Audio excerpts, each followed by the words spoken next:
வணக்கம் பக்தி info channel நேர்களே, நான் உங்கள் அன்பான சயின்டிஃபிக் வேதிக் அஸ்ட்ராலஜர் அஸ்ட்ரோ அரண்ஜி பேசுகிறேன். நல்லது நினைப்போம், நல்லதே நடக்கும். இந்த வீடியோவில் நம்ம என்ன பார்க்க போறோம்னா, கடகராசி கடக லக்னத்தில் பிறந்த நீங்கள் எது மாற ஒரு கிரகம் வந்து உங்களுக்கு யோகமான கிரகமாகவும் தசையாகவும் வருகிறது, எந்த கிரகம் வந்து நமக்கு மிகவும் சுமாரான கிரகமாகவும் சுமாரான அவயோக தசைகளாக வருகிறதுங்கிறத நம்ம தெரிஞ்சுக்கிட்டு அதோட காம்பினேஷன்ஸ் எப்படி இருந்தால் கொஞ்சம் நன்றாகவும் காம்பினேஷன்ஸ் எப்படி இருக்கக்கூடாது அப்படிங்கிறத நம்ம இந்த வீடியோவில் கடக லக்ன கடகராசியில் பிறந்தவங்களுக்கு பார்க்க போகிறோம். இப்போ கடக லக்ன கடகராசிக்கு யோகமான ஒரு கிரகம் என்ன அப்படின்னு கேட்டிங்கன்னா செவ்வாய், அதுக்கப்புறம் குரு. செவ்வாய்ங்கிற குருவும் அருமையான ஒரு கிரகம். செவ்வாய் திசை குரு திசையெல்லாம் வரப்போ வாழ்க்கையில் கொஞ்சம் நல்ல விஷயங்கள், நல்ல கர்மா வந்து கரைக்கணும்னு அர்த்தம். நல்ல விஷயங்கள்லாம் நடக்கும். அந்த செவ்வாயே பார்த்தீங்கன்னா குருவோட சேர்ந்து செவ்வாயும் குருவும் ஒன்றுக்கு ஒன்று சேர்ந்து இருக்கும் பொழுது இன்னுமே நல்ல ஒரு பலன்கள் நம்ம வாழ்க்கையில் எதிர்பார்க்கலாம். அற்புதமான சில செல்வ செழிப்புகள் துறையில், நம்ம துறையில் நல்லா மேலே வர்றது, தன்முனைப்பாக வர்றது, நல்ல விஷயம்லாம் நடக்கிறது, அது மாதிரிலாம் நடக்கும். இதே மாதிரி செவ்வாய் வந்து குருவோட சேராமல் சனியோட சேர்ந்தால் அப்படியே ப்ராப்ளம் ஆப்போசிட்டாக வரும்.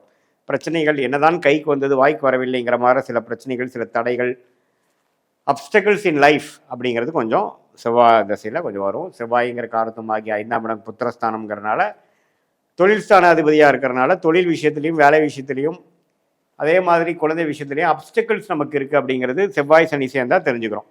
செவ்வாய் ராகு சேர்ந்தாலும் அதே தான், பிரச்சனைக்குரிய ஒரு அமைப்பு. அதிக ஆசைப்பட்டு தோஷம் பெறக்கூடிய அமைப்புகள் அது மாதிரிலாம் இருக்குது. அது நல்ல காம்பினேஷன் கிடையாது.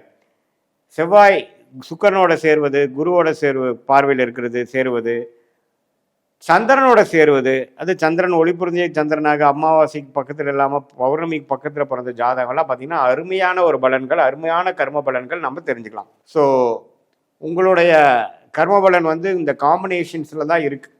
அப்புறம் எது மாதிரி யோகமான கிரக தசை வந்து நடந்து கொண்டு இருக்கிறதுங்கிறத பொறுத்து தான் இருக்குது அப்படிங்கிறத தெரிஞ்சுக்கணும்.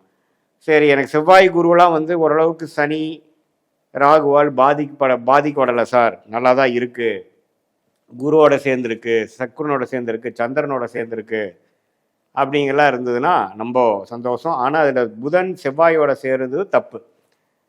முதல் வீடியோலாம் சொன்ன மாதிரி புதனும் செவ்வாயும் சேருவது தப்பு, சந்திரனும் சனியும் சேருவது தப்பு. அதே மாதிரி ராகு எந்த கிரகத்தோட சேருவதும் அவ்வளோ சரியாக வராது. சூரியன் வந்து சனியோட சேரக்கூடாது, சூரியன் குருவோட சேருவது நல்லது. ஸோ இது மாதிரி விஷயங்கள்லாம் காம்பினேஷன்ஸ்லாம் எப்படி உங்கள் ஜாதகத்தில் இருக்குது அப்படிங்கிறத பார்த்து அதுக்கு தகுந்த மாதிரி கர்ம வினைகள் எப்படி வரப்போகுதுங்கிறது பாருங்கள். வரவே கூடாத திசை வந்து சனி திசை, 8ஆம் வீட்டு திசை வந்து கடக லக்ன கடகராசிக்கு. சனி திசை வரக்கூடாத திசையாக வந்து அது 19 வருஷம் வந்து அது குருவோட சேர்ந்திருந்தால் ஓரளவுக்கு பரவாயில்ல, பெரிய பிரச்சனைகள் இல்லாமல் நான் வந்துட்டேன்னு சொல்லலாம். சுக்கிரனோட சேர்ந்திருந்தால் அப்படி தான், பௌர்ணமி சந்திரனின் பார்வை பெற்றிருந்தாலும் அப்படி தான், ஓரளவுக்கு ஒளி பொருந்திய ஒரு கிரகத்தின் அமைப்பு இருக்கும் பொழுது அப்படி தான். ஆனால் ராகுவோட சேர்ந்துட்டார், செவ்வாயோட சேர்ந்துட்டாருன்னா அப்படியே பலன்கள் மாறும். எது மாறும்? நம்ம கைக்கு வந்தது வாய்க்கு வரவில்லைங்கிற மாதிரி, ஒரு தடைகள் அதிகமாக இருக்கிற மாதிரி, அப்டிகல்ஸ் இருக்கிற மாதிரி, நேரம் தாழ்த்தி வர மாதிரி பலன்கள் வரும். நமக்கு நேரம் நம்மளோட அவசரத்துக்கு நம்மளுடைய பிளான் பிரகாரம் எதுவும் நடக்காமல் வேற மாதிரி போகிற அமைப்புகள்லாம் கொஞ்சம் கொடுத்துருவார். அவரே நம்ம பாதிப்பு அடைஞ்சு ராகுவால் 4 டிகிரிக்குள்ளே சனி போயிடுச்சு சார்னா ஆயுசு பங்கம், அது மாதிரி சில விஷயங்களும் வந்துடும். அது உங்கள் ஜாதகத்தில் எப்படி இருக்குங்கிறது ஓவராலாக பார்த்து நம்ம முடிவு பண்ணணும். அதுக்கப்புறம் வரக்கூடிய நியூட்ரல் பிளானட்ஸ் ஆகிய புதன், சூரியன், ராசி அதிபதி சந்திரன், அதோட இருக்கிற நிலைமையே ரொம்ப முக்கியம். அந்த ராசி அதிபதி சந்திரனே ஒரு பௌர்ணமி சந்திரனாக இருக்கிறார்னா அருமை. இல்லை 11ஆம் இடத்துல உச்சம் பெறுகிறார், ரிஷபத்தில் உச்சம் பெறுகிறார்னா நல்லது. ஆனால் விருச்சகத்தில் நீச்சம் அடைஞ்சாலும் எந்த ஒளி அடிப்படையில் அவர் இருக்காருங்கிறத நீங்கள் கண்டிப்பாக பார்க்கணும். மற்றபடி கடக லக்ன கடகராசியில் பிறந்தவங்களுக்கு குரு செவ்வாய் யோகமாகவும் சனி அவயோகமாகவும், மற்றபடி இருக்கக்கூடிய சுக்கிரன், சூரியன், சந்திரன் இதெல்லாம் ஓரளவுக்கு நியூட்ரலான ஒரு அமைப்புகள் கொடுக்கக்கூடிய அமைப்புகள் கண்டிப்பாக புதன் உள்பட கொடுக்குதுங்க.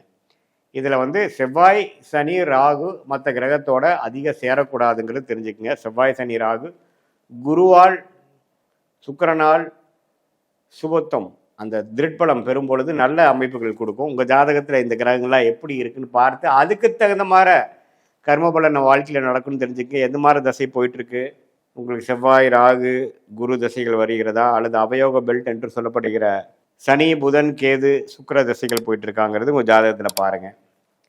இது பொதுவான ஒரு அமைப்பை ஒழிய, எக்ஸ்பிளனேஷன் ஒழிய, உங்களுடைய ஜென்ம ஜாதகத்தில் நீங்கள் பிறந்த தேதி, பிறந்த நேரம், பிறந்த ஊரை வைத்து சயின்டிஃபிக் வேதிக் அஸ்ட்ராலஜி முறையில் நம்ம ஜாதகத்தை போட்டு அதில் நாம் வந்து துல்லியமான பலன்கள் எடுக்கும் பொழுது எதுமாற திசையில் உங்களுக்கு அடுத்த வரக்கூடிய காலங்கள் போகுது, வாழ்க்கை, உங்கள் வாழ்க்கை பயணம் எப்படி திரும்புது, எதை நோக்கி போய் கொண்டு இருக்கிறது, எதிர்காலம் எப்படி இருக்குது, எதுமாற பிராப்தங்கள் காத்து இருக்கிறது, நம்மளோட வேலை தொழில் துறை நல்ல யோகமான துறை என்ன, நம்மளுடைய இம்பார்ட்டண்ட்டான டைம்லைன்ஸ் என்ன, எந்த நேரத்தில் நம்ம அதிகமாக முயற்சி எடுக்கணும், எந்த நேரத்தில் நம்ம அடக்கி வாசிக்கணும், மற்றபடி நம்மளுடைய படிப்பு, வேலை, தொழில், கல்யாணம், குழந்தை, வெளிநாடு, அரசு உத்தியோகம், ப்ரைவேட் செக்டார், எல்லா வாழ்க்கைக்கு தேவையான எல்லா விஷயங்கள், உடல்நல கோளாறு எப்போ சரியாகுது, கடன் அடைத்தல், இது எல்லாமே ஜாதகத்தில் இருக்கிற சொல்லக்கூடிய காம்பினேஷன்ஸில் அந்த சேர்க்கைகளை கிரக சேர்க்கையில் தான் நமக்கு எல்லாமே நம்ம பார்த்து அடுத்தடுத்து நம்ம பார்க்கும் பொழுது எப்படி நம்மளுடைய அமைப்புகள்லாம் எப்படி இருக்குது, ஒரு கிரகமும் ஒரு கிரகத்தை பெனிஃபிட் பண்ணுற மாதிரி இருக்கா, அல்லது பாதிக்கிற மாதிரி இருக்கா, அல்லது ஒரு கிரகத்தை தூக்கி அதோட பலன்களை நல்லா செய்கிற மாதிரி இருக்கா அப்படிங்கிறதுலாம் நீங்கள் வந்து நல்லா உங்கள் ஜாதகத்தில் இருக்கக்கூடிய காம்பினேஷன்ஸ் வச்சு பார்க்கும் பொழுது இன்னுமே நம்ம சயின்டிஃபிக்காக பார்க்கும் பொழுது இன்னுமே நம்ம சொல்லலாம். அதன் மூலமாக நீங்கள் வாழ்க்கையில் நல்ல முடிவுகளாக எடுத்து தேவையான முடிவுகளை தேவையான நேரத்தில் செய்யும் பொழுது வாழ்க்கையில் தவறான விஷயங்கள், தேவையற்ற விரயங்கள், சமய விரயங்கள், பொருள் விரயங்களை எல்லாம் தவிர்த்து வாழ்க்கையில் எதிர்நீச்சல் போடாமல் உங்களுடைய கர்ம பலனை நீங்களே புரிந்து கொண்டு அதுக்கு தகுந்த மாதிரி வாழ்க்கையில் நீங்கள் ஜீவித்து வாழ்க்கையில் எளிதில் வெற்றி பெற முடியும் என்று சொல்ல விரும்புகிறேன். மீண்டும் மற்றொரு காணொலியில் சந்திப்போம். நன்றி, வணக்கம். தேவையற்ற விரயங்கள், சமய விரயங்கள், பொருள் விரயங்களை எல்லாம் தவிர்த்து வாழ்க்கையில் எதிர்நீச்சல் போடாமல் உங்களுடைய கர்ம பலனை நீங்களே புரிந்து கொண்டு அதுக்கு தகுந்த மாதிரி வாழ்க்கையில் நீங்கள் ஜீவித்து வாழ்க்கையில் எளிதில் வெற்றி பெற முடியும் என்று சொல்ல விரும்புகிறேன். மீண்டும் மற்றொரு காணொலியில் சந்திப்போம். நன்றி, வணக்கம்.